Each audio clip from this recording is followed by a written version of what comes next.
기도드리겠습니다. 모든 것을 하시고 모든 것을 주관하시며 모든 것을 통치하시는 하나님 아버지, 오늘도 거룩하신 하나님을 예배할 수 있게 하심 감사드립니다. 언제나 사랑으로 붙들어 주시는 하나님, 한 주간 동안 저희들은 늘 지켜주심에 감사드립니다. 그러나 저희들은 무엇을 먹을까, 무엇을 입을까, 세상을 즐기며 탐하는 일상이었음을 고백합니다. 주님 닮기 위해 더 거룩하고 주님 따르기에 더 수고해야 함에도 세상에 안주하며 살았습니다. 이 시간 주님의 긍휼로 용서하여 주시고 정결케 하여 주시옵소서. 추수감사 주간이 있는 11월입니다. 특별히 그동안 수고하고 힘쓴 삶의 열매들이 풍성하게 맺어지기를 원합니다. 농부들은 많은 곡식을 거두게 하시고 학생들은 좋은 성적을 거두게 하시며 직장인들은 좋은 성과를 얻게 하시옵소서. 어제보다 오늘보다 더 나은 내일이 되는 삶이 되게 은혜 내려 주시옵소서. 주님, 우리의 일상 속에서 하나님을 잊지 않게 하옵소서. 매 순간이 하나님의 은혜임을 기억하고 작은 것들에 감사하며 세밀하게 역사하시고 또 도우시는 아버지의 세세한 손길을 기억하게 하옵소서. 늘 추수감사절에는 저희들이 작게나마 준비하는 선물 박스가 있습니다. 저희들을 존귀하신 주님의 자녀로 삼아주신 은혜에 감사하는 심정으로 이웃들을 돌아볼 수 있는 믿음을 허락하여 주옵소서. 그래서 우리의 사랑이 담긴 선물 박스를 열 때 그리스도의 향기가 전해줄 수 있기를 간절히 빌고 원합니다. 이 시간 주님의 몸된 교회를 위해 기도합니다. 이 땅에 주님이 허락한 참된 평화가 임할 때까지 절박한 심령으로 부르짖게 하시고 복음의 빚전자로서의 사명을 게을리하지 않고 잘 감당하는 우리 모퉁이들 교회 되게 하여 주시옵소서. 말씀 전하시는 목사님, 성령의 능력으로 함께 하셔서 선포되는 말씀마다 성령과 은혜가 충만하여 저희 심령이 뜨거워지게 하옵소서. 주님 사랑하는 마음 더욱 더해지는 아름다운 시간 되게 하옵소서. 교회의 각 기관들을 붙들어 주옵소서. 이번 달과 다음 달 안에 모든 회기를 마무리하고 새로운 임원들을 선출하게 될 것입니다. 수고하고 봉사한 모든 이들에게 복 주시고 새로 뽑힐 임원들에게도 은혜를 다하여 주시옵소서. 오늘 이 예배의 감격과 감사가 한 주간을 승리로 이끌게 하여 주시길 비오며 이 모든 말씀 우리 주 예수님 이름으로 기도드립니다. 아멘.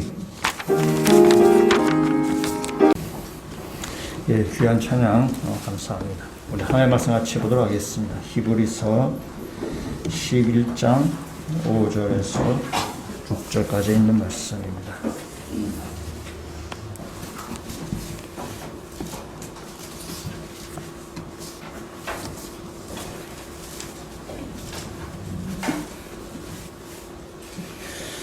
히브리서 11장 5절과 6절 두 절에 있는 말씀 우리 한 목소리로 같이 읽도록 하겠습니다. 믿음으로 에녹은 죽음을 보지 않고 옮겨졌으니 하나님이 그를 옮기심으로 다시 보이지 아니하였느니라. 그는 옮겨지기 전에 하나님을 기쁘시게 하는 자라 하는 증거를 받았나니라. 믿음이 없이는 하나님을 기쁘게 하지 못하나니 하나님을 나아가는 자는 반드시 그가 계신 것과 그가 그를 찾는 자들에게 상 주시는 이심을 믿어야 할지니라.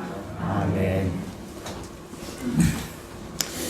시간 한 주간 동안 여러분도 그렇지만 굉장히 참 고통스러운 그 한 주간이었습니다. 저렇게 눈물도 좀 많이 나고 그랬습니다.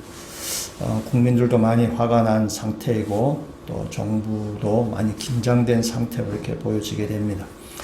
이런 사건을 겪으면서 책임질 사람은 책임을 지고 또 수습할 사람들은 또 잘 수습을 해서 국민들의 마음이 좀 이렇게 좀 위로가 되고 또 일상이 파괴된 사람들이 좀 일상이 다시 회복되었으면 좋겠는 생각이 들고 또 우리 삶도 다시 일상 가운데서 그것이 얼마나 우리가 매일매일 살아간다는 것이 감사한 것인지를, 또 매일매일의 삶이 얼마나 소중한 것인지를 다시 한 번 더 우리가 새기고 살아가시면 좋겠고, 또 여러 가지 상황들 가운데서 일이 잘 이렇게 좀 수습, 잘 이렇게 잘 정리되도록 우리 같이 기도하고 힘쓰시는 모든 믿음의 성도가 되시기를 주의 이름으로 축원합니다.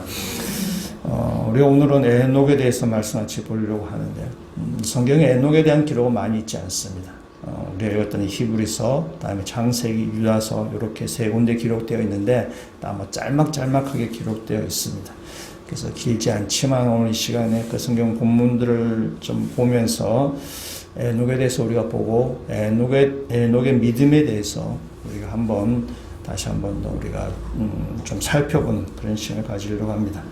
먼저 제가 5절에 있는 말씀을 다시 한번 읽겠는데요. 5절의 말씀을 읽을 때 반복된 단어가 뭔지 한번 보시면 좋겠습니다. 믿음으로 에녹은 죽음을 보지 않고 옮겨졌으니 하나님이 그를 옮기심으로 다시 보이지 아니하였느니라. 그는 옮겨지기 전에 하나님을 기쁘시게 하는 자라는 증거를 받았느니라. 아멘.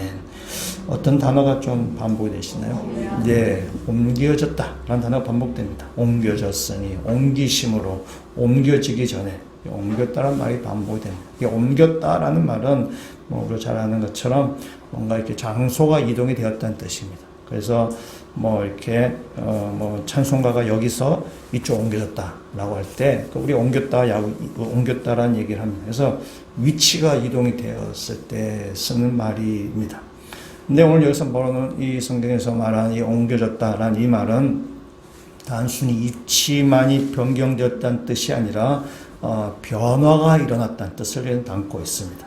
그래서 지금 옮겨졌다는 말은 하나님께서 에녹을 땅에서 하늘로 옮겨갔다는 말이죠. 그래서 땅에서 하늘로 위치만 바뀌었다라는 그런 의미가 아니라 이제 땅에 있는 사람이 아니라 이제 하늘의 사람으로 그가 에녹이 본질적으로 변화가 되었다라는 것을 의미하는 것입니다. 그래서 땅에 속한 사람이 아니라 이제 하늘에 속한 사람으로 바뀌어져 갔다라는 그런 의미입니다. 그래서 이 옮겨졌다는 말은 우리가 성경에서 많이 쓰게 되는데, 말씀을 하나만 스크린으로 보시면요. 골로새서 1장 13절에 있는 말씀, 우리 같이 한번 읽어보도록 하겠습니다. 그가 우리를 흑암의 권세에서 건져내사 그의 사랑의 아들의 나라로 옮기셨으니, 아멘. 우리가 이제 하나님의 나라, 우리가 옮겨졌다는 거죠. 그래서 예수를 믿는다는 것은 뭐냐? 예수를 믿는다는 것은 우리가 흑암에서 하나님 나라로 옮겨간 사건이라는 거죠. 흑암의 권세에서 우리가 해방이 되어서 하나님 나라의 백성, 하나님의 자녀가 된 사건. 그것이 바로 우리가 예수 믿는 이고, 그것이 바로 예수 믿는 사건이 되는 것입니다. 또 말씀 하나 보시면은 요한복음 5장 24절인데 그것도 같이 한번 읽어보도록 하겠습니다. 내가 진실로 너희에게 이르노니 내 말을 듣고 또 나 보내신 이를 믿는 자는 영생을 얻었고 심판에 이르지 아니하나니 사망에서 생명으로 옮겼느니라. 아멘. 예수를 믿으면 사망에 이르지 아니하고 영생을 얻게 된다는 것입니다. 사망에서 생명으로 옮겨가는 것입니다. 이는 엄청난 질적인 변화를 갖고 있는 것입니다. 이제 우리가 사망에 속한 자가 아니라 흑암의 권세에 있는 자가 아니라 이제 하나님 나라에 우리가 영광된 가운데 우리가 그렇게 우리 삶이 바뀌어져 간다라는 것입니다. 그래서 그것이 바로 예수 믿는다는 말이 되는 것입니다. 우리 인간에게 있어서 가장 큰 저주, 가장 큰 심판은 바로 이 죽음입니다. 근데 이 죽음이 전부가 아니란 사실을 보여주는 것이 바로 이 에녹입니다. 그래서 에녹은 이 땅에서 하나님께서 하늘을 옮겨가셨다라는 것입니다. 그래서 사망에서 생명을 옮겨감을 통해서 이 사망을 극복한 것이 바로 이 에녹의 모습이 되는 것입니다. 우리도 역시 예수 그리스도를 믿음으로 인해서 우리는 이 사망에서 생명으로 옮겨가게 되는 것입니다. 그래서 예수 그리스도를 믿는다는 것은 우리 사망의 문제가 해결된다는 뜻이고 우리가 승리하게 된다는 것입니다. 더 이상 사망이 우리를 괴롭히지 않는다는 말씀입니다. 말씀 하나 더 보시겠습니다. 요한복음 11장 25절 26절 말씀 같이 읽도록 하겠습니다. 예수께서 이르시되 나는 부활이요 생명이니 나를 믿는 자는 죽어도 살겠고 무릇 살아서 나를 믿는 자는 영원히 죽지 아니하리니 이것을 내가 믿느냐. 아멘. 믿으시나요? 네, 아멘이세요. 예수님 부활이요 생명이라는 사실입니다. 이 말은 나사로가 죽었을 때에 예수님께서 마리아와 마르다에게 하신 말씀입니다. 나사로가 죽어서 슬피 울고 있는 그 마리아와 마르다에게 예수님께서 나는 부활이요 생명이다 말씀하는, 네가 이것을 믿느냐라고 묻는 것입니다. 나사로는 예수님을 살리셨는데 나사로는 그 뒤에 또 죽었을 것입니다. 죽을 사람인데 예수님이 또 살려주신 이유는 뭐냐면은 더 이상 우리가 사망의 권세 아래 있지 않다는 것을 보여주는 것이 바로 이 나사로를 살리신 사건이죠. 그래서 우리가 예수 그리스도를 믿는다면, 예수의 품 안에 있으면은 우리는 부활이고 생명이고 사망이 더 이상 우리에게 왕노릇하지 않는다는 사실입니다. 그것이 바로 우리가 예수를 믿는다는 거죠. 예수를 믿음을 통해서 우리가 이제 사망에서 생명으로 옮겨가게 되었다라는 사실입니다. 그것을 딱 보여주는 것이 바로 이 에녹입니다. 에녹을 딱 보여주는 것이죠. 이 땅에서 이렇게 하늘로 옮겨져 가는 것을 우리가 승천한다라고 이렇게 얘기하는데, 성경에 죽지 않고 승천한 사람이 딱 두 사람 나오게 됩니다. 한 사람 에녹, 또 한 사람 누군가요?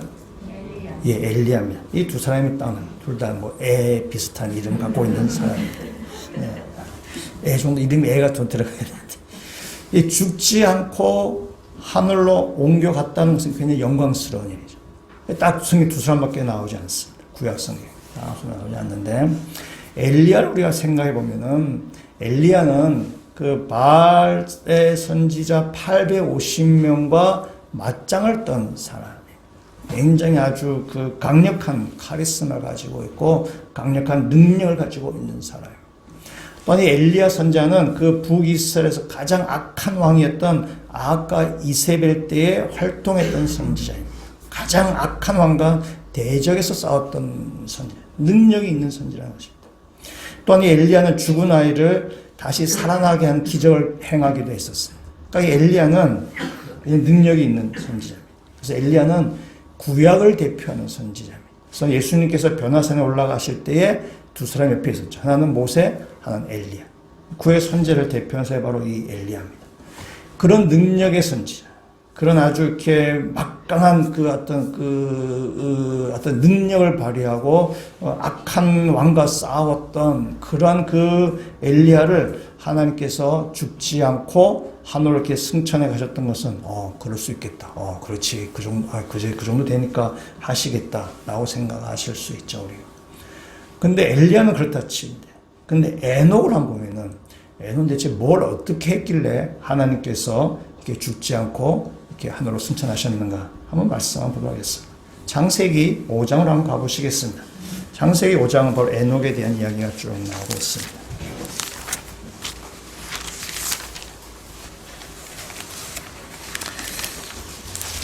창세기 5장 21절에 있는 말씀부터가 이제 에녹에 대한 말씀인데요. 에녹에 대한 말씀을 제가 한번 읽어보도록 하겠습니다. 5장 21절부터 보겠습니다. 에녹은 65세에 무드셀라를 낳았고 무드셀라를 낳은 후 300년을 하나님과 동행하며 자녀들을 낳았으며 그는 365세를 살았더라. 에녹이 하나님과 동행하더니 하나님이 그를 데려가심으로 세상에 있지 아니하였더라. 이것이 바로 에녹에 대한 이야기인데, 창세기 5장의 제목을 보시면 제목이 뭐라 되어 있나요? 아담의 계보라고 되어 있습니다. 그래서 아담의 계보 쭉 나오게 됩니다. 그래서 구체적으로 5장 4절에 있는 말씀부터 뭐 아담이 셋을 낳고 뭐 누구 낳고 그래서 이게 쭉 반복되는 표현이 뭐냐면은 누구는 몇 세에 누구를 낳았고 몇 세 동안 살다가 몇 세에 죽었다라는 것이 나옵니다. 그래서 이 5장의 말씀을 우리 읽진 않지만은 그러나 뭐 이렇게 쭉 보면은 다 죽었다는 이야기입니다. 누가 죽었다는 것입니다. 어떤 사람은 500년을 살다가 죽은 사람이 있고 어떤 사람은 700년을 살다가 죽은 사람이 있고 누구는 뭐 600년 살다가 죽은 사람이 있습니다. 굉장히 오랜 시간 동안 살았지만은 결국은 다 죽었습니다. 그래서 다 죽는다라는 이야기로 쭉 이루어진 것이 바로 창세기 5장입니다. 그 죽는다 이야기 가운데 지금 에녹의 이야기가 들어가 있는 것입니다. 모든 것이 죽는 그 가운데 에녹이 하나님께서 이렇게 하늘로 옮겨 가셨다라는 것입니다. 그래서 우리가 21절에 있는 말씀부터 에녹을 봤는데 에녹의 삶을 보면 뭐 별로 특별한 것이 없습니다. 정말 뭐 21절 말씀도 보면 특별한 것이 별로 없습니다. 뭐 기적 같은 것도 없고 뭐 능력을 발휘한 것도 없고 뭔가 간증거리가 될 만한 것도 없습니다. 뭐 감동스러운 그런 이야기도 없습니다. 뭐 그런 얘기 없습니다. 엘리야에 놓고 보면은 엘리야는 굉장히 능력이 많고 이야기거리가 많고 우리가 뭐 하여튼간 뭐 이렇게 이야기거리가 많은데 거기에 비해서 에녹은 정말 뭐 이렇게 이야기거리가 없어요. 별로 할 얘기가 별로 없습니다. 그런데 하나님께서 이 에녹을 죽지 않고 하나님께로 데리고 가셨다는 사실입니다. 오늘 이 말씀의 5장의 그 에녹의 말씀 가운데서 아주 에녹을 잘 묘사한 단어가 뭐냐면은 하나님과 동행하였다는 것입니다. 하나님과 동행하세요. 에녹을 하나님과 동행한 것이 바로 에녹의 에녹을 특징 지는 단어입니다. 에녹은 하나님과 동행하는 삶을 살았다는 것입니다. 21절에 있는 말씀 이해를 자세히 보시면 에녹이 65세에 무두셀라를 낳습니다.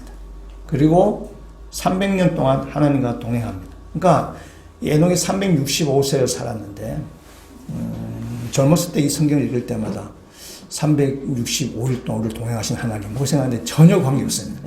이때는 달리기 만들어지기 전이기 때문에 그런 유혹을 많이 받습니다. 365년 동안 하나님과 동행했나? 우리도 1년 3년 하나님과 동행하자 뭐 이렇게 했는데 전혀 그런 관계없는 얘기고 이 에녹이 65세에 무두셀라를 낳고 그 다음에 그 나서부터 300년 동안 이제 하나님과 동행했다는 것입니다. 무두셀라를 낳은 다음에 하나님과 동행했다라는 것입니다.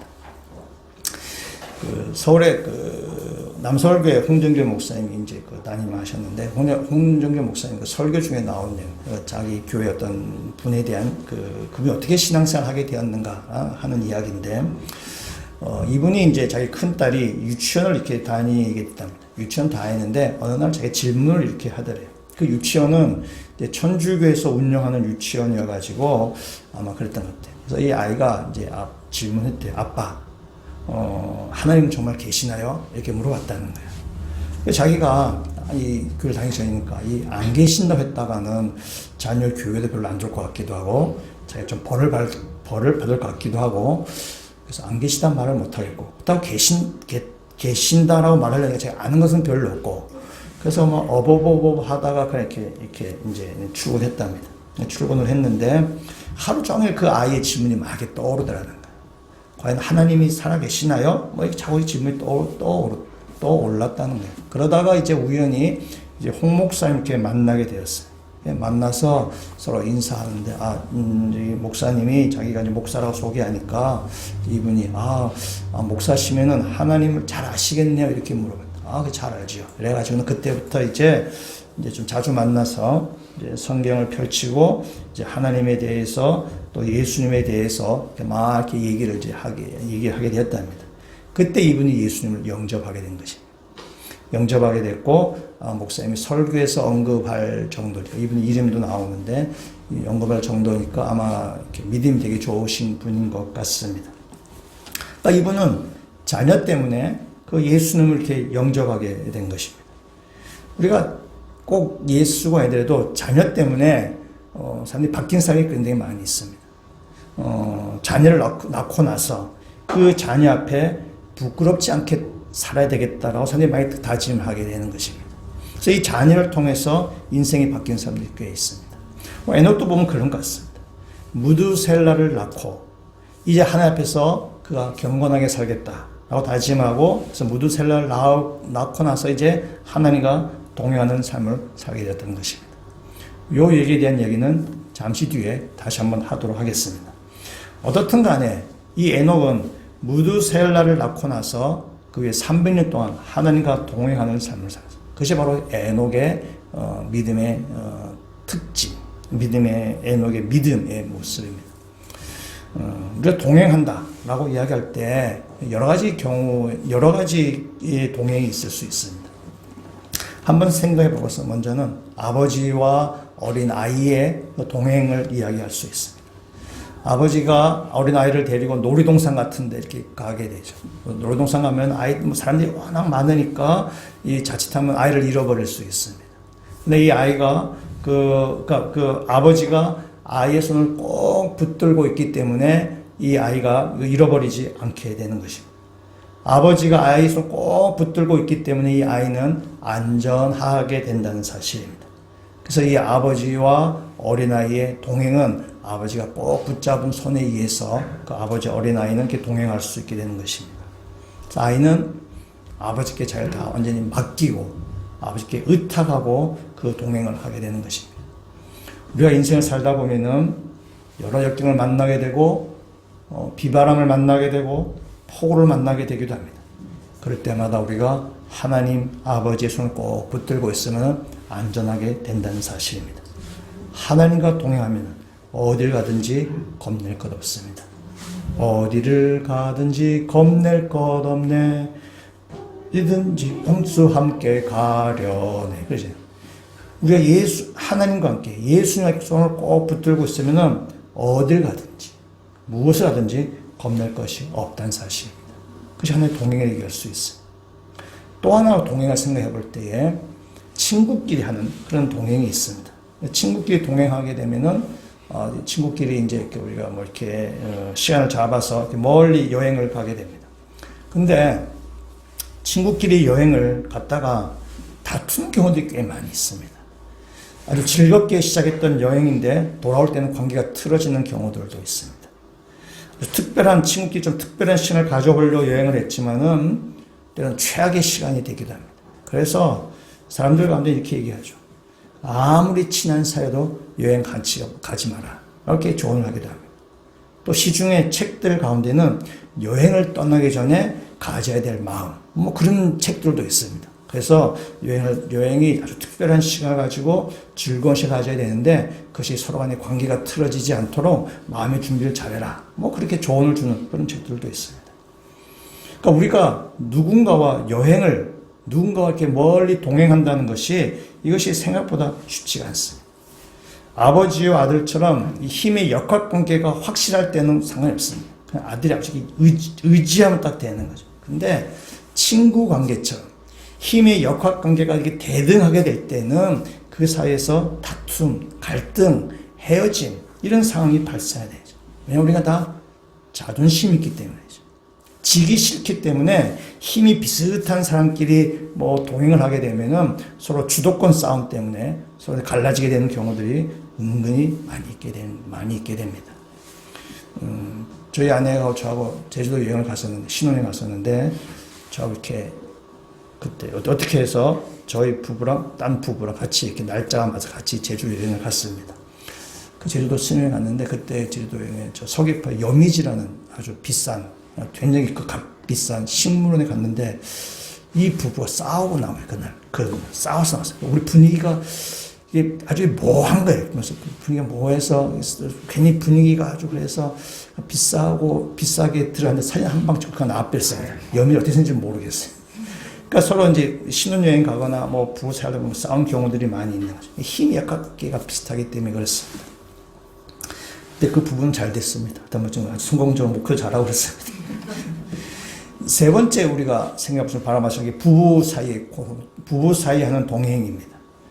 서로 모르는 남자와 여자가 만나서 이제 함께 인생길을 동행하게 됩니다. 티격태격 싸우면서 그 인생길을 동행하게 됩니다. 그러다가 아주 오래 산 할아버지 할머니들이 그 부부가 손을 잡고 이렇게 걸어가는 뒷모습을 여러분 한 번씩 보신 적 있을 텐데 그 모습은 굉장히 감동적입니다.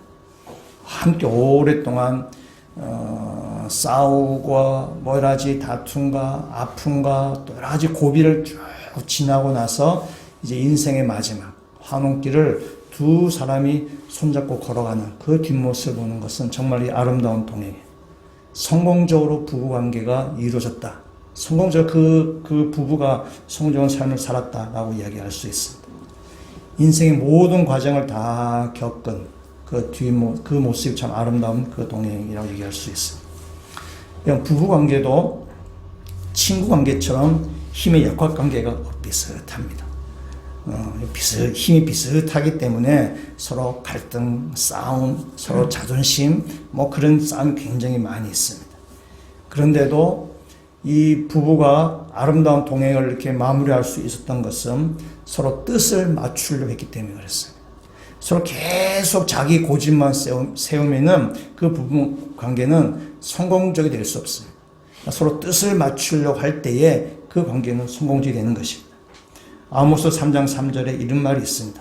두 사람이 뜻이 같지 않은데 어찌 동행하겠으며 라는 거죠. 그러니까 동행한다는 것은 서로 뜻이 맞아야 된다는 것입니다. 뜻이 맞지 않으면은 그건 갈등이고 그 싸움이 일어나고 서로 갈라지게 되는 것입니다. 우리 옛날에 운동할 때 2인 3각 경주를 하듯이 서로 뜻이 맞아야만 그 경주를 하는 것이고 우리 인생의 경주를 달려갈 수 있게 되는 것입니다. 우리 이 땅에 하나님과 동행하는 삶을 사는 사람들. 근데 하나님과 동행하기 위해서 하나님과 뜻이 맞아야 되는 것입니다. 하나님과 뜻이 맞지 않으면은 우리 하나님과 동행할 수 없습니다. 우리가 예수를 믿고 처음에는 어린아이가 아버지가 의지하듯이 우리 하나님께 온전히 의지하면서 우리가 살게 됩니다. 하나님 손을 꼭 붙들고 우리가 이렇게 신앙생활 하게 됩니다.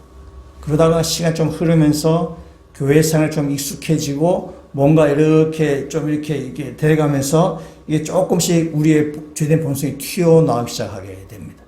하나님을 의지하는 마음이 이제 조금 바뀌는 거죠.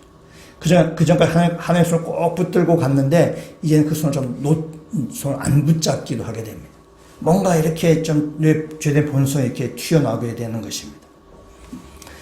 우린 천성적으로 하나님과 동행하기를 좋아하는 사람이 아닙니다. 우린 천성적으로 내 뜻대로 살기를 바라는 그런 사람입니다. 내 뜻대로 되지 않으면은 우리는 막 이렇게 불편하고 또 사람과 관계가 틀어지기도 하고 또 때로는 화를 내기도 하고 관계가 굉장히 엉망이 되게 됩니다. 그래서 무슨 수를 쓰더라도 내 뜻대로 하려고 해요. 그래서 뭔가 내 뜻을 관철하려고 합니다. 그래서 술수, 음모, 모략, 이런 단어들이 다 그런 것입니다. 내가 뭔가 이렇게 아주 이렇게 수단과 방법을 가리지 않냐고 내 뜻대로 뭔가 이렇게 하려고 하는 것, 그것이 부정적으로 볼 때 술수, 모략, 이런 단어를 쓰는 것입니다. 다 내 뜻대로 관철하려고 하는 것입니다. 우리는 심지어 하나님도 내 뜻대로 움직이게 하려고 하는 것입니다. 그렇게 해서 우리가 하나님과 동행할 수 없다는 사실입니다. 우리 신앙생활을 이렇게 쭉 자랑 생각해 보시면은 처음에는 아버지와 아들처럼 예수를 믿고서 처음에 하나님 꼭 이제 붙들고 갑니다. 그러다 조금 크면은 뭔가 자도 힘이 생기는 거예요. 그래서 뭔가 하나님과 이렇게 맞짱 뜨려고 해요. 하나님을 때로는 이렇게 따라가지 않기도 하고 자기 고집을 세게 됩니다. 그러나 그런 과정을 쭉 겪으면서 때로 내 고집을 세게 됐다가 때로 지금 뜻을 따라가게 됐다. 그렇게 하면서 마지막 황혼을 맞이했던 그 아름다운 할아버지 할머니처럼 우리 하나님과 끝까지 동행하는 삶을 사는 것이 우리 인생의 승리하는 길이라는 사실입니다. 하나님과 동행을 한 삶, 끝까지 우리의 아름다운 동행을 하기 위해서 우리가 본받아야 될 것은 바로 예수 그리스도입니다. 예수 그리스도를 생각해 보실 때에 예수님 이 땅에 오셔서 하나님의 뜻대로 했던 분입니다. 예수님은 자기 뜻을 고집하지 않으셨어요. 예수님은 철저하게 하나님의 뜻에 자기 뜻을 맞추어 가신 것입니다. 그래서 예수님은 하나님과 동행할 수 있었던 것입니다. 예수님이 하나님과 동행하는 것, 자기 뜻을 이렇게 내어놓는 것을 잘 보여주는 사건이 바로 겟세마네 동산의 기도입니다. 십자가 앞에서 예수님은 기도하죠. 아버지여, 할 수만 있다면 이 잔을 내게서 물리쳐 주십시오. 그러나 내 뜻대로 마시고 아버지 뜻대로 되기를 원합니다. 예수님은 당신의 뜻을 내려놓고 하나님 아버지 뜻에 맞추려고 한 것입니다. 그 기도, 겟세마네 동산의 기도가 얼마나 처절했는지 성경은 다 기록하고 있고 복음서에 그 기도를 예수님은 3번씩 기도하셨다고 되어 있어요. 누가복음에는 땀이 핏방울 떨어지 기도했다 이렇게 했어요. 그 기도가 얼마나 처절하겠어요.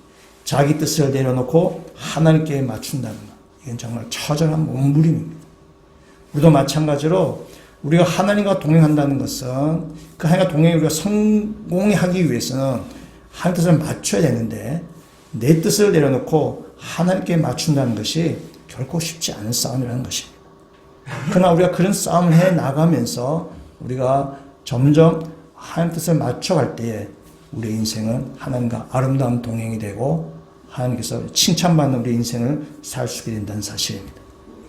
그럼 하나님과 동행한다라고 하는데 그래서 히브리서에서는 다르게 표현하고 있습니다. 다시 히브리서 말씀을 다시 한번 우리 가보도록 하겠습니다. 히브리서 우리가 5장과 5절과 6절에 있는 말씀을 다시 한번 읽겠습니다. 다시 한번 읽을 텐데 여기 또 반복되는 단어가 있습니다. 아까 옮기셨다 말고 또 반복된 단어를 한번 같이 한번 보시면 5절과 6절 다시 한번 같이 한번 읽도록 하겠습니다. 믿음으로 에녹은 죽음을 보지 않고 옮겨졌으니 하나님이 그를 옮기심으로 다시 보이지 아니하였느니라. 그는 옮겨지기 전에 하나님을 기쁘시게 하는 자라 하는 증거를 받았느니라. 믿음이 없이는 하나님을 기쁘시게 하지 못하나니 하나님께 나아가는 자는 반드시 그가 계신 것과 또한 그가 자기를 찾는 자들에게 상 주시는 이심을 믿어야 할지니라. 아멘. 어떤 단어가 반복되나요? 잘 안 나오는구나. 2번 반복되는 것이 있습니다. 예, 하나님을 기쁘시게 하는 자. 창세기 이 말은 하나님과 동행한다는 거죠. 히브리서의 말씀은 하나님을 기쁘시게 하는 거죠. 그래서 하나님께 동행하는 것이 뭡니까? 하나님을 기쁘시게 하는 겁니다. 이렇게 이해할 수 있습니다. 에녹의 믿음이 뭐냐?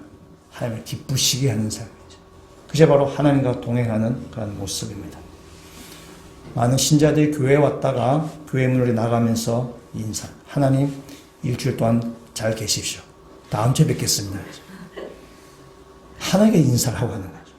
그래서 하나님과 교회 문을 나서는 순간 하나님과 동행하지 않는 것입니다. 교회 문을 나서는 순간 하나님을 기쁘시게 하는 삶과는 이제 인사 빠이빠이 하는 것입니다. 그렇기 때문에 우리의 가정에서나 우리의 직장에서나 우리 사회에서 하나님이 안 계신 가운데 사는 거죠. 내 혼자 막 열심히 삽니다. 하나님과 동행하지 않고 나 혼자 열심히 사는 거죠. 이건 주님과 동행하는 삶, 주님을 기쁘시게 하는 삶을 살면은 훨씬 행복할 텐데, 훨씬 마음의 평안을 누릴 텐데, 하나님과 동행하지 않으니까 본인이 막 열심히 살아요. 본인이 막 열심히 사는데, 그런데 그 안에는 평안도 없고, 복된 것도 없다는 사실이에요. 하나님과 동행할 때, 그때 참으로 평안과 복을 누릴 수 있는데, 사람들이 참 그렇게 하지 않습니다. 그래서 우리가 하나님과 동행하는 삶, 하나님 기쁘시게 하는 삶이 우리를 훨씬 복되게 하고 우리를 평안하게 하고 우리를 샬롬으로 인도해 간다는 사실입니다.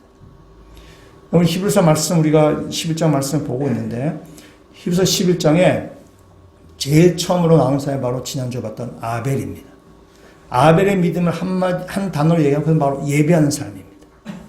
예배하는 삶인데 그 아벨 다음에 나오는 것이 바로 에녹입니다. 그래서 이것을 우리가 생각해 볼 때에 예배라는 것은 뭐냐면은 하나님과의 관계를 바르게 하는 것인데 그 예배는 우리의 일상의 삶에서 하나님과 동행함을 통해서 나타나는 것이 그것이 참된 예배자의 모습이라는 사실입니다. 그래서 아벨이 나오고 그 다음에 에녹이 나오는 것도 그렇게 보여지게 됩니다. 저자가 그렇게 의도한 것으로 보여지게 됩니다. 그래서 우리의 참된 예배는 뭐냐면은 이 주일에서 이 공간에서 드리는 예배에부터 시작을 해서 우리의 삶으로 이렇게 확장되어 가면서 우리의 삶에 있어서 하나님과 동행하는 삶, 우리 매일매일의 삶에 있어서 하나님을 기쁘시게 하는 삶, 그것이 바로 참된 예배자의 모습이고 바르게 예배드린 자의 모습이 된다는 사실입니다. 그래서 여러분이 주일날 이 자리에서만이 아니라 이 여러분의 가정에서, 여러분의 직장에서, 사회에서도 참된 예배자로 하나님을 기쁘시게 하는 사람으로 하나님과 동행하는 삶을 사시기를 주의 이름으로 축원합니다. 말씀 다시 한번 보겠습니다. 유다서 말씀 한번 보도록 하겠습니다. 신약성경 397쪽에 있습니다. 조금 더 뒤에 가시면 잘 찾으셔야 됩니다. 유다서 한 장밖에 없기 때문에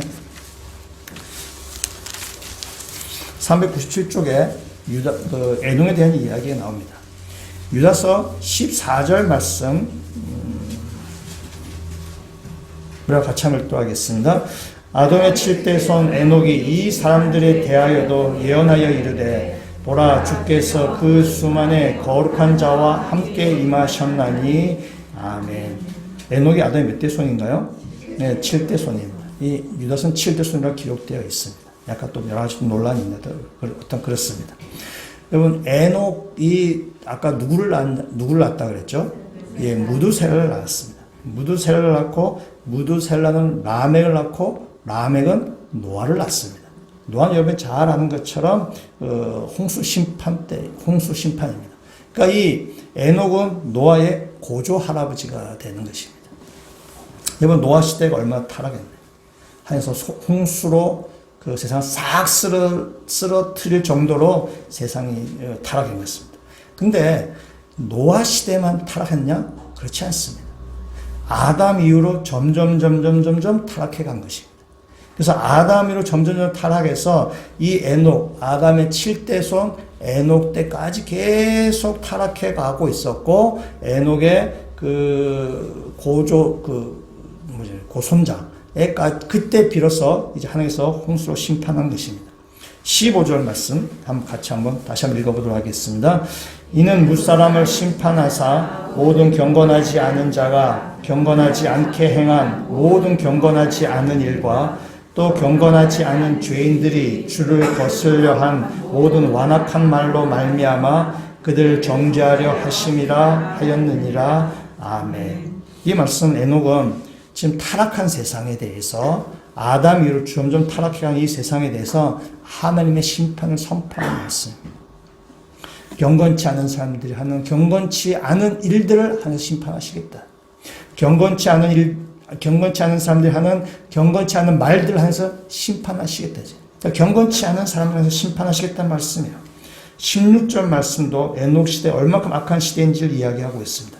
16절 말씀도 같이 한번 읽도록 하겠습니다. 이 사람들은 원망하는 자며 불만을 토하는 자며 그 정욕대로 행하는 자라. 그 입으로 자랑을 하는 말을 하며 이익을 위하여 아첨하느니라. 아멘. 에녹이 살던 시대가 얼마나 악한지 매사에 불평과 원망을 합니다. 또 자신의 욕심을 위해서는 무슨 일이든지 하는 사람이에요. 자신의 이익을 챙기기 위해서는 어떤 일도 마다하지 않냐고 하는 사람이에요. 악한 시대입니다. 이 악한 시대에 하나님께서 에녹을 통해서 이 땅을 심판하시겠다라고 에녹을 통해서 지금 이야기하고 있는 것입니다. 그러니까 에녹은 그 시대의 선지자입니다. 하나님께서 이 악한 시대를 통해서 심판하시겠다는 말을 선포하는 거죠. 에녹이. 여러분 에녹이 무두셀라를 낳고 하나님과 동행했다라고 아까 창세기에 그렇게 말했습니다. 그러니까 무두셀라를 낳고 보니까 이 굉장히 악한 시대예요. 악한 시대인데 무두셀라를 놓고 나서 이 무두셀라가 하나님 주신 우리 이 아이를 정말 경건히 잘 키워야 되겠다. 아마 그런 생각한 것 같습니다. 그래서 하나님께서 이 경건하게 살려고 했고 하나님과 동행하는 삶을 살고 주셨던 말씀대로 세상을 위해서 심판을 선포하는 것입니다. 무두셀라라는 이름의 뜻은 창을 던지는 사람이라는 뜻입니다. 결국 이 말은 뭐냐? 하나님의 심판을 예고하는 말입니다. 아담 이후로 점점 타락해가는 이 시대에 이 에녹은 하나님의 심판을 지금 예언하는 것입니다. 경건치 않은 사람을 심판하시겠다라고 지금 말씀하는 것입니다. 남이 어떻게 되든지 상관없이 내 욕심과 내 이익만 챙기는 사람을 심판하시겠다고 말씀하십니다.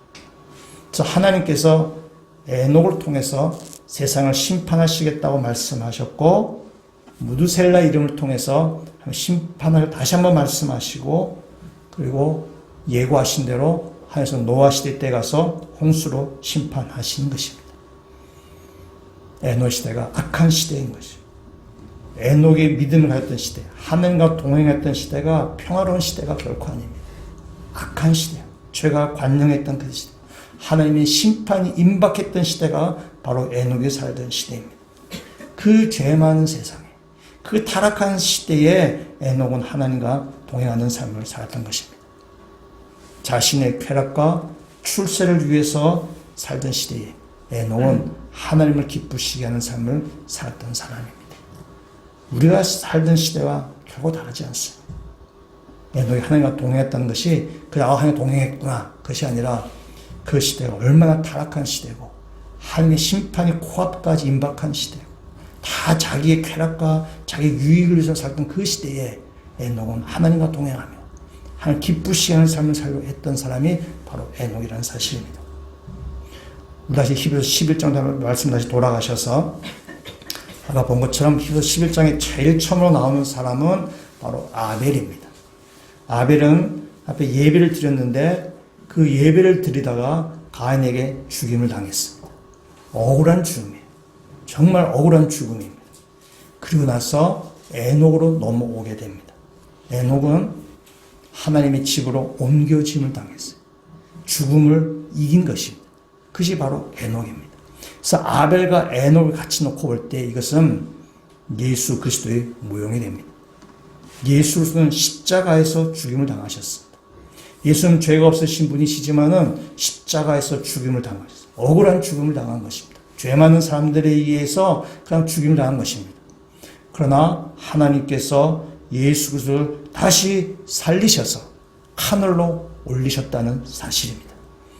불의한 시대에 예수님을 죽음을 당하셨지만 죄악된 세상에 하나님과 동행했던 예수 그리스도를 하나님을 다시 살리셔서 하늘나라에 승천케 하셨다는 사실입니다.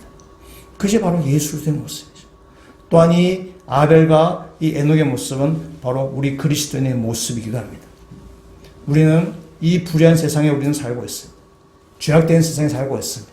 다 자기의 유익과 쾌락을 위해서 사람들이 이렇게 자기 것을 챙기면서 살아가는 그 시대에 우리가 살고 있어요. 우리는 억울하게 죽임을 당할 수도 있습니다. 우리는 억울하게 피해를 입을 수도 있습니다. 무릇 경건하게 살고자 하는 핍박을 받을 것이라고 성경이 이야기하고 있습니다. 우리는 이 죄악된 세상에서 경건하게 살려면 살수록 우리는 세상에서 핍박과 손가락질을 받게 될 것입니다. 그럼에도 우리가 믿음을 잃지 않아야 되는 이유가 바로 여기에 있습니다. 하나님을 믿기 때문에 그렇습니다. 오늘 말씀 히브리서 11장 6절에 있는 말씀을 다시 한번 읽도록 하겠습니다. 믿음이 없이는 하나님을 기쁘시게 하지 못하나니 하나님께 나아가는 자는 그가 계신 것과 또한 그가 자기를 찾는 자들에게 상 주시심을 믿어야 할지니라. 아멘. 바로 이 믿음이에요. 이 불의한 시대를 살고 있지만 우리가 믿음을 잃지 않는 이유는 하나님께 나아가는 자는 반드시 그가 살아계신 것과 그가 자기를 찾는 자들에게 상 주시심을 믿어야 할지니라. 하나님이 살아계시고 그 사실 하나님께서 믿음을 지킨 자들에게 상 주신다는 그 믿음을 가지고 이 불의한 시대를 살아가는 것입니다. 아벨은 비록 억울하게 죽임을 당했지만 그러나 하나님은 에녹을 다시 살리셔서 세상 가운데 믿음으로 사는 사람들에게 승리할 것을 지금 약속하고 계신 것입니다. 주님께서 마침내 우리도 살리실 것입니다. 주님께서 우리 마침내 이 땅 가운데 승리케 하실 것이라는 사실입니다. 여러분 그 믿음을 가지고 이 불의한 세상에 하나님과 동행하시고 이 불의한 세상에 하나님 기쁘시게 하는 사람이 무엇인지 분별하며 살아가시는 믿음의 성도가 되시길 주의 이름으로 축원합니다. 아름다운 동행이라고 오늘 제목을 잡았는데 우리 교회 아름다운 동행이라는 그 파블로이트 그 신문이 그 매달 이렇게 들어옵니다. 이번 달에도 들어왔습니다. 한 부씩 가져가셔서 읽어보시면 되게 좋은 내용이 많이 있습니다. 지난 10월호에 박위라는 사람을 인터뷰한 기사가 실렸습니다. 이 박위라는 사람은 공중파 방송에도 여러 번 출연했고 세바시에도 나와서 이렇게 강연을 한 것으로 되어 있습니다. 이 박위라는 사람은 위라클이라는 그 어떤 책을 이렇게 냈습니다. 이 위라클이라는 말은 자신의 이름 위와 그다음에 미라클이라는 기적이라는 단어를 합성을 해서 만든 단어 위라클이에요. 자신의 일하던 기적 얘기 그쪽을 얘기한 것입니다. 이 박이라는 청년은 2014년 5월에 그 인터널이라던 그 의류회사에서 정규직으로 바뀌었다. 정규직으로 이렇게 전환된 소식을 들었습니다. 그래서 이렇게 너무 좋아서 친구들 모아놓고 이렇게 취업턱 이렇게 잔치를 이렇게 했습니다. 그러다가 술에 취해서 2층에서 떨어졌습니다. 떨어져서 병원에 응급실에 실려갔습니다. 11시간 동안 응급실에 있었습니다. 골든타임 1시간을 남겨놓고 가까스로 깨어난 것입니다. 그러니까 11시간 만에 깨어난 것입니다. 의사의 진단, 박위 씨는 앞으로 걸을 수 없을 것입니다. 손가락도 움직이지 못할 것입니다. 전신마비 판정을 받은 것입니다. 이 청년이 이제 대학을 졸업하고 이제 직장에 이제 정식으로 정규 직원이 되어서 이제 사회에 이제 어엿한 사회인으로 이제 한 발 내딛고 출발하려고 하는 그 가운데 인생이 딱 멈춰버린 것이죠. 전신마비로 아무것도 하지 못하게 되어버린 것이죠. 그러다 수술 후에 2주 만에 새끼손가락 하나 겨우 움직일 수 있게 되었습니다. 그러고 나서 여러 가지 그런 가운데 이 친구가 좌절하지 않고 재활을 계속 해나갔어요.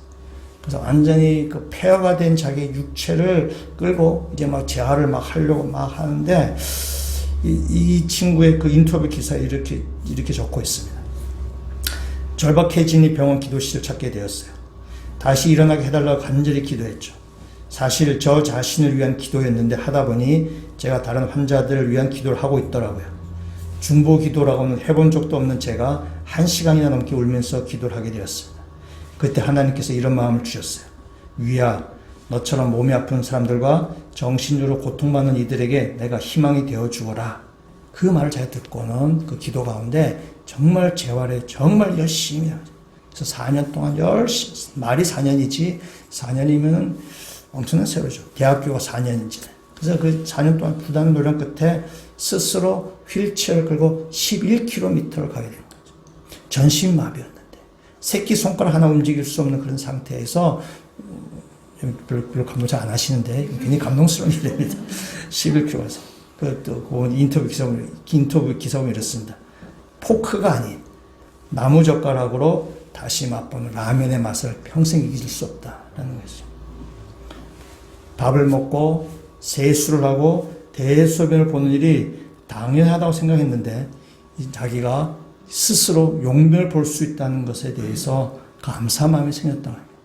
그래서 이 친구가 자기처럼 그 지체장애 또 많이 아픈 사람들을 위로해 주려고 자기들 그렇게 살고 해서 유튜브도 이렇게 있더라고요. 유튜브가 구독자가 43만 명이랍니다. 제가 영상 하나 봤습니다. 영상을 봤는데 제가 본 영상이 뭐냐면은 하체가 마비된 사람은 용변을 어떻게 놓는가. 이게 그 영상이에요. 예, 하체가 마비된 사람이 이렇게 용변을 어떻게 놓느냐. 큰일 어떻게 보느냐. 막 그걸 이렇게 영상을 찍었어요. 예, 뭐 옷 벗고 그런 건 아니고 이렇게 이제 동작들을 이렇게 해줘요. 근데 그것이 참 좀 언급하기 좀 그런 거잖아요. 언급하기 좀 그런 건데 이 친구가 그거를 뭐 길지 않습니다. 이 친구가 얼마나 그걸 재미있게 얼마나 활발하게 그 과정을 소개하는지 제가 웃으면서 봤습니다. 이 친구는 그런 거죠. 자기가 당하는 고난이 자기가 고난이 생각하지 않는다는 거죠. 그냥 자기가 일상을 그냥 살아간다고 이야기하고 있는 거죠. 이 친구는 이렇게 얘기합니다. 기적은 무슨 초자연적인 거나 뭔가 어떤 뭐 아주 우리가 예상하지 못한 그런 일들이 일어나는 것이 기적이다. 우리 일상의 삶이 기적이다라고 이야기하는 것입니다. 마찬가지로 우리도 매일매일의 삶을 살아가는 것이 우리가 매일매일 하나님과 동행하는 삶이 사실은 기적이에요. 우리가 매일매일 우리 삶에 있어서 하나님을 기쁘시게 하는 삶을 살아가는 것이 그것이 우리가 이 땅에 살아가는 그 믿음의 사람의 모습입니다. 어떤 곳에 우리가 에녹 과정을 이렇게 묘사했습니다. 아이들에게 설교를 하면서 아마 하신 것 같습니다. 이렇게 하셨어요. 에녹은 하나님과 항상 동행했습니다. 그래서 하나님께서 매일 에녹의 집을 찾아와서는 에녹의 얘야 오늘 나하고 산책하지 않겠니? 라고 말씀하시면 에녹도 집 밖에 나와서 그 하나님과 이렇게 산책을 한 거죠. 근데 하나님 산책하는 것이 너무 재미있으니까 매일매일 집 밖에 나와서 기다리는 거예요. 또 하나님이 어느 날 에녹에게 말씀하셨어요. 얘야, 오늘 내가 좀 더 멀리 가보자. 내가 너에게 할 말이 좀 있단다. 그래서 오늘 좀 멀리 가보자. 라고 해서 에녹에게서 에녹, 좋아요 하나님. 오늘도 같이 산책해요. 라고 해서는 하나님과 산책했습니다. 굉장히 멀리까지 갔습니다. 근데 하나님과 있는 시간이 너무 재미있었기 때문에 시간 가는 줄 몰랐어요. 집에서 너무 멀리 왔다는 사실을 알았어요. 그래서 하나님 오늘 너무나 멀리 왔어요. 빨리 집에 돌아가야 되겠어요. 하나님 하시는 말씀. 여기는 너희 집보다 우리 집이 더 가깝구나. 오늘은 우리 집으로 가자. 그래서 에녹은 그 하나님의 그 영광스러운 본향에 돌아가서 아직까지 돌아오지 않았다. 라고 이렇게 얘기하는 거죠. 아이들에게 하는 설교인데 참 의미가 있다. 참 잘 드러냈다고 생각합니다. 여러분, 에녹은 무슨 능력이 많거나 무슨 놀라운 기적을 행하지 않습니다. 엘리야처럼 아주 큰 능력을 행사하는 그런 생활이에요. 에녹은 그냥 하루하루를 하나님과 동행하는 삶입니다. 그냥 매일매일을 하나님을 기쁘시게 하는 삶을 살았던 것입니다. 이 죄된 세상 가운데서 죄된 쾌락을 따라가지 않냐고, 세상 사람들처럼 살지 않냐고, 하나님을 기뻐하신 삶이 무엇인지를 분별하며 살았던 것이 바로 에녹의 삶입니다. 여러분, 엘리야 같은 믿음도 필요하고 중요하지만 에녹의 믿음도 귀합니다. 그냥 매일매일을 하나님과 동행하며 사는 것입니다. 나이 많으신 결혼 생활에 승리하신 할아버지와 할머니가 두 손 꼭 붙잡고 해지는 황혼길을 걸어가는 것처럼 우리가 하나님의 손을 꼭 붙들고 가다가 보면 어느덧 인생의 황혼길을 지나서 하나님 나라로 이어지게 될 것입니다. 우리가 그때까지 하나님과 동행하는 것입니다. 매일매일 하나님과 동행한 그 삶이 천국의 삶으로 이어지게 되는 것입니다. 이 죄악된 세상에서 천국의 삶을 사는 사람이 마침내 천국에 들어가는 것입니다. 이 땅 가운데서 하나님과 아름다운 동행을 하시고 하나님을 기쁘시게 하는 삶이 무엇인지 잘 분별하셔서 이 죄악된 세상에서 하나님을 기쁘시게 하는 삶을 살아가시는 믿음의 성도가 다 되시기를 주의 이름으로 축원합니다. 같이 한번 기도드리시겠습니다. 우리들이 사는 세상이 참 탐욕과 욕망과 이기심으로 가득한 세상인 것을 저희 너무나 잘 압니다. 이 세상을 살아갈 때에 우리가 탐욕과 이익과 손을 잡는 것이 아니라 하나님의 손을 붙잡고 동행하게 되기를 주님 간절히 간구합니다. 에녹이 땅에서 하늘로 올라간 것처럼 우리도 마침내 하늘로 들어갈 것을 저희들이 믿습니다. 이 죄악된 세상에서부터 하나님과 동행하는 믿음으로 살게 하여 주시옵소서. 그래서 우리 하나님과 동행하는 이 삶이 마지막 천국에까지 이를 때까지 하나님 놓치지 않냐고 꼭 손 붙들고 아름다운 동행으로 살아가는 모든 주의 백성들 되도록 이 시간 인도하여 주시옵소서. 예수 그리스도의 이름으로 기도합니다. 아멘.